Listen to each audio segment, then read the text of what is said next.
Hello friends, welcome to home food zone. இன்றைக்கி இந்த வீடியோவில் நல்ல ஹெல்த்தியான சூப்பரான சிம்பிளான ஒரு ஈவினிங் ஸ்நாக்ஸ் ரெசிபி எப்போ நினச்சாலும் சரி சட்டுன்னு ஒரு 15 நிமிஷத்தில் செஞ்சு முடிச்சிடலாம். இது எப்படி செய்யறதை பார்க்கலாம். இது செய்கிறதுக்கு ஒரு மிக்சிங் பவுல் எடுத்துக்கோங்க. இதில் 1 கப் அளவுக்கு பச்சரிசி மாவு சேர்த்துக்கோங்க. வீட்டில் அரைச்சதோ இல்லை கடையில் வாங்கினதோ எது வேணாலும் எடுத்துக்கலாம். 250 ml மெஷரிங் கப்பில் 1 கப் அளவு மெஷர் பண்ணி சேர்த்துக்கோங்க. இது கூடவே எந்த கப்பில் நீங்கள் அரிசி மாவு எடுத்தீங்களோ அதே கப்பில் 1 கப் அளவுக்கு தயிர் சேர்த்துக்கோங்க. தயிர் வந்து நல்ல ஃப்ரெஷ்ஷான தயிராக கொஞ்சம் புளிப்பு இல்லாத மாதிரி பார்த்து எடுத்துக்கோங்க. அப்போ தான் டேஸ்ட் நல்லாயிருக்கும். இப்போ எந்த கப்பில் நீங்கள் தயிர் எடுத்தீங்களோ அதே கப்பில் 1 கப் அளவுக்கு தண்ணி ஊற்றிக்கோங்க. இப்போ இதை கட்டி இல்லாமல் நல்லா ஒரு விஸ்க் வச்சு இந்த மாதிரி கலந்து விட்டுக்கலாம்.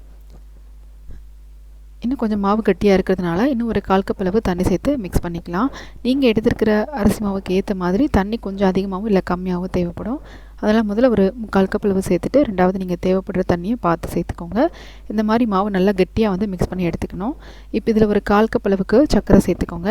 நீங்கள் பவுடரை அரைச்சி கூட சேர்த்துக்கலாம், இல்லை அப்படியே கூட சேர்த்துக்கலாம். நான் அப்படியே தான் சேர்த்துருக்கேன். முழுசாக சேர்த்திங்கன்னா கொஞ்சம் கரையிறதுக்கு கொஞ்சம் டைம் ஆகும். நீங்கள் கொஞ்சம் டைம் கொடுத்து மிக்ஸ் பண்ண வேண்டியதாக இருக்கும். நீங்கள் கொஞ்சம் ஈஸியாக இருக்குன்னு நினச்சிங்கன்னா மிக்சியில் போட்டு நல்லா பவுடரை அரைச்சி கூட சேர்த்துக்கோங்க. சர்க்கரை சேர்த்து நல்லா சர்க்கரை கரையிற வரைக்கும் இந்த மாதிரி கலந்து விட்டுக்கலாம். இப்போ இது கூடவே வந்துட்டு 3/4 கப் அளவுக்கு தேங்காய் துருவல் சேர்த்துக்கலாம். துருவி சேர்த்துக்கலாம், இல்லை மிக்சியில் நல்லா பொடியாக அரைச்சி கூட நீங்கள் சேர்த்துக்கலாம். அரிசி மாவு எடுத்து அதே கப்பில் 3/4 கப் அளவுக்கு தேங்காய் சேர்த்து நல்லா இந்த மாதிரி பீட் பண்ணி விட்டுக்கோங்க. மாவு நல்லா மிக்ஸ் பண்ணதுக்கப்புறம் கன்சிஸ்டன்சி பார்த்திங்கன்னா இந்த மாதிரி இருக்கணும். இப்போ இது கூட வந்துட்டு ஒரு 1/4 டீஸ்பூன் அளவு மட்டும் பேக்கிங் சோடா சேர்த்து கொஞ்சமாக தண்ணி விட்டு நல்லா மிக்ஸ் பண்ணிக்கலாம். நீங்கள் நல்லா வாசனையாக இருக்குன்னு நினச்சிங்கன்னா கொஞ்சமாக வந்து ஏலக்காய் பொடி கூட சேர்த்துக்கலாம். ஒரு 1/4 டீஸ்பூன் வரைக்கும் சேர்த்துட்டு கலந்துக்கலாம். மாவு பார்த்திங்கன்னா இந்த மாதிரி கன்சிஸ்டன்சி இருக்கணும்.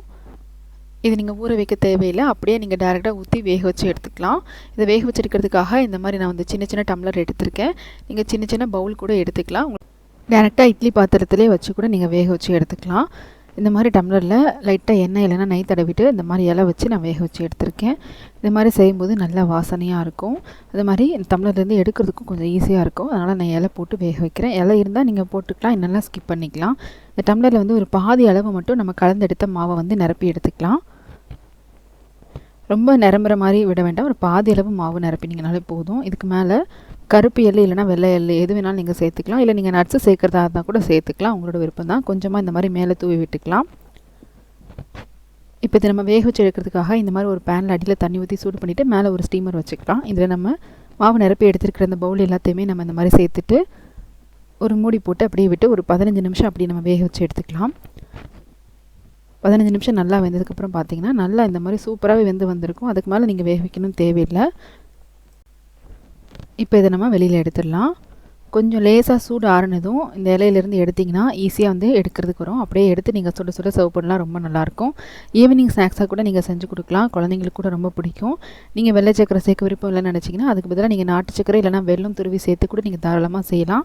கண்டிப்பாக இதே மாதிரியே நீங்களும் செஞ்சு பாருங்கள். இந்த ரெசிபி உங்களுக்கு பிடிச்சிருந்ததுன்னா லைக் பண்ணுங்கள், ஷேர் பண்ணுங்கள், கமெண்ட் பண்ணுங்கள். கண்டிப்பாக ஹோம் ஃபுட் ஜோனுக்கு சப்ஸ்கிரைப் பண்ண மறக்காதீங்க. நாளைக்கு இதே மாதிரி ஒரு நல்ல ரெசிபியோட உங்களை வந்து மீட் பண்ணுறேன். அது வரைக்கும் பாய்.